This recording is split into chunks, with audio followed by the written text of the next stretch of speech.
Hello students and welcome to online tutor. Online tutor में आपका स्वागत है और यदि आप मेरे चैनल में पहली बार आए हैं तो इसे सब्सक्राइब करना ना भूलें।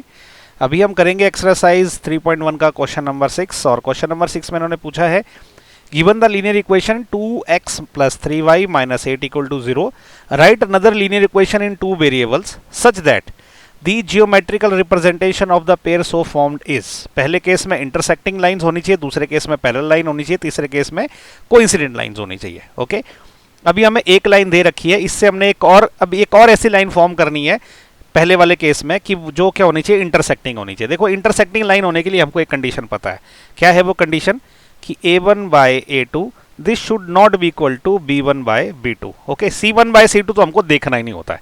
तो हमारे पास जो लाइन दे रखी है वो दे रखी है 2x + 3y - 8 = 0। अब हमने अगली लाइन कुछ इस तरह से फॉर्म करनी है कि a1/a2 should not be equal to b1/b2। तो मैं क्या लिख सकता हूं? अगर इसको मैं लिख दूं 3x, ओके, फिर प्लस यहां पे मैं लिख दूं 2y, ओके, और यहां पे कुछ भी तीसरी टर्म 1 2 3 4 कुछ भी लिख सकता हूं, तो -7 कर देता हूं मैं = 0। अब देखो a1/a2 is not equal to b1/b2, C देखने की जरूरत ही नहीं है, तो ये एक आंसर हो गया। ओके, ऐसे और भी बहुत सारी लाइनें लिख सकते हैं हम लोग, अनगिनत आंसर इसके हो सकते हैं। तो मैंने आपको एक एग्जांपल दे दिया, ठीक है। इसी प्रकार पैरेलल लाइन होने के लिए क्या कंडीशन है आपकी कि a1/a2, okay, this should be equal to b1/b2 but this should not be equal to c1/c2। अब हमारी लाइन क्या है? 2x + 3y - 8 = 0। तो a1, b1 और c1 ये है। तो अभी हम क्या लाइन लिख सकते हैं? हमने ऐसी लाइन लिखनी है कि a1/a2 जो है वो b1/b2 के बराबर होनी चाहिए।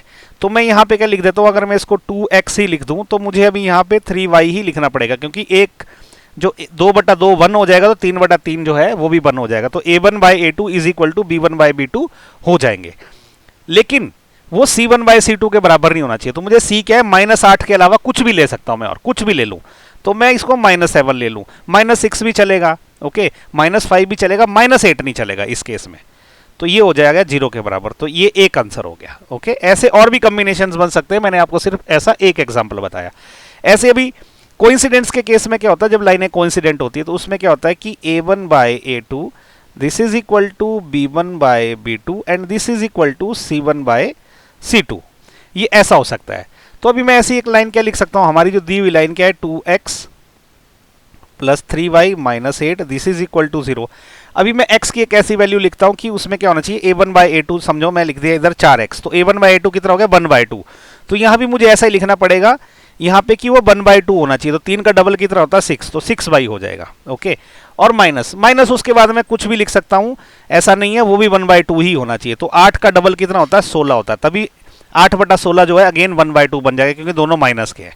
तो = 0 हो गया। ओके, ये एक तीसरा आंसर हो गया। तो एक एग्जाम्पल, दूसरा एग्जाम्पल, तीसरा एग्जाम्पल हो गया। इसके अलावा भी अनगिनत बहुत सारे आ सकते हैं। बस इंपॉर्टेंट ये कि ये वाली कंडीशन, ये वाली कंडीशन और ये वाली कंडीशन मीट होनी चाहिए। ओके, तो इसी के साथ जो है क्वेश्चन नंबर 6 भी खत्म हो गया। अगर आपको मेरे वीडियो पसंद आ रहे हैं तो इनको लाइक, शेयर और सब्सक्राइब जरूर करें।